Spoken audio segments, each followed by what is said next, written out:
What if your property tax bill here in Florida was suddenly just cut in half? Not reduced just a little, but thousands of dollars per year back in your pocket. Well, something just happened in the Florida legislature that is moving that idea closer to reality. But here's the part that most headlines are getting it wrong. Florida lawmakers didn't actually pass a plan to eliminate property taxes entirely. Instead, they advanced a proposal that could dramatically reduce property taxes for every homeowner here in Sarasota. But the big question is if property taxes drop, who's paying for the roads, schools, parks, and services that we still rely on? And in a minute, I'm going to show you one scenario where that change could actually make Sarasota real estate even more competitive than it already is. So today we're going to break down what just passed in Tallahassee, what it means to homeowners, and what buyers moving to Sarasota should really be paying attention to. Let's dive in. So recently, the Florida House of Representatives passed a proposal. It's known as House Joint Resolution 203. And that would significantly reduce property taxes for primary homeowners throughout the entire state. Now, this is important because despite what the headline suggests, this proposal does not eliminate all property taxes. Instead, the plan focuses on eliminating what's called non-school property taxes. And that means that taxes that are currently funding things like the county government itself, city services such as roads and infrastructure, parks and public facilities. But school district taxes, that would still remain in place. So in reality, homeowners might see their property tax bills cut significantly, potentially close to maybe a half, rather than disappearing entirely. And for many homeowners, that could still mean thousands of dollars in savings every single year.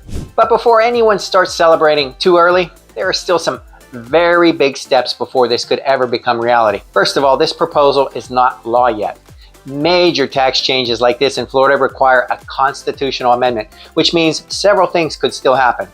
The Florida Senate would also need to approve this measure.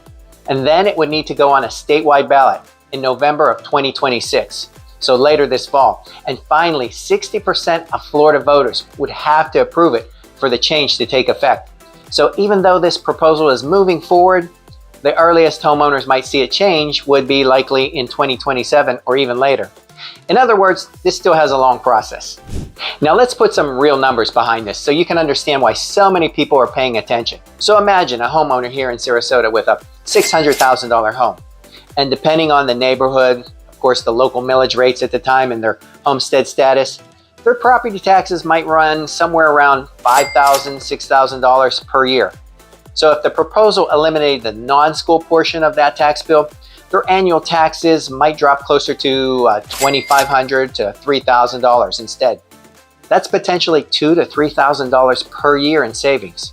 So over 10 years, that could add up to $20,000 to $30,000 back in that homeowner's pocket.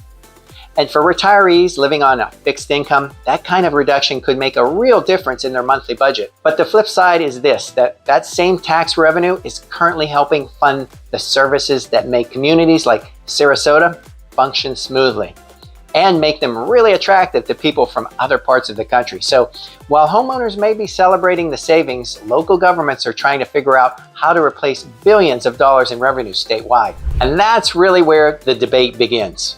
You know, property taxes are one of the largest funding sources for local governments here in Florida. They help pay for things like police and fire departments, road maintenance, libraries and parks, environmental protections, and local government services. So across the state, analysts estimate that eliminating non-school property taxes could remove more than $13 billion from local government budgets. So if property taxes go down significantly, the question becomes, where does that money come from? Possibly options could include higher sales taxes, new local fees, what might those be? Tourism taxes, probably, or a reduction in certain services. And that's where policymakers are trying to figure out the balance. Let me give you a local example of why this matters. So just recently, Manatee County approved plans for a brand new high school because of all the incredible population growth that we're seeing in areas like Parrish and Lakewood Ranch. New schools cost hundreds of millions of dollars to build and to operate. Now remember, school taxes would still remain under this proposal, but when large revenue streams shift, counties often feel pressure across other parts of their budgets as well. Things like road expansion, stormwater management, Emergency services and public parks and things like that, all this recreation, all rely heavily on local funding. And if you've lived here long enough, you know how important those services are, especially during hurricane season. So again, the question becomes, if one major source gets reduced, what replaces it? And if you've been watching over the past couple years, especially this past year, a lot of money has been spent in stormwater and other areas to make sure that there's no flooding or any issues if we encounter another hurricane. Now, if you're thinking about buying a home here in Sarasota or Manatee County, there are a few important things that you should understand about property taxes, regardless of whatever happens in Tallahassee. Now first, property taxes usually reset after you buy a home. So if your home currently shows a tax bill of say $2,400 per year, and that's based on the previous owner's assessment, that number could jump significantly once that property is reassessed, which is going to happen every January. Every single January, every home in the county is going to be reassessed, and homesteaded or not, that's what happens. Second, new construction homes often have very low taxes, the first year anyway, because initially you may only be taxed on that land before the home is fully assessed. And third, any major change in Florida's tax system could potentially impact home values. So if property taxes were reduced significantly for full-time residents here, Florida could become even more attractive to retirees and relocation buyers. And in areas like Sarasota, where demand is already strong, that could push home prices even higher. Now, I see this all the time working with buyers, especially those who are relocating to Florida. And many people moving here from states like New York, New Jersey, Pennsylvania, Illinois, California, they're already amazed at how Florida's tax system works here. They hear there's no state income tax, strong homestead protections, and caps on annual assessment increases. And compared to where they're coming from, Florida already feels extremely tax-friendly. So when they hear possibilities of cutting property taxes even further, their reaction is usually something like, wait, how is that even possible? And that really gets to the heart of this conversation, because Florida has been one of the fastest growing states in the country for several years.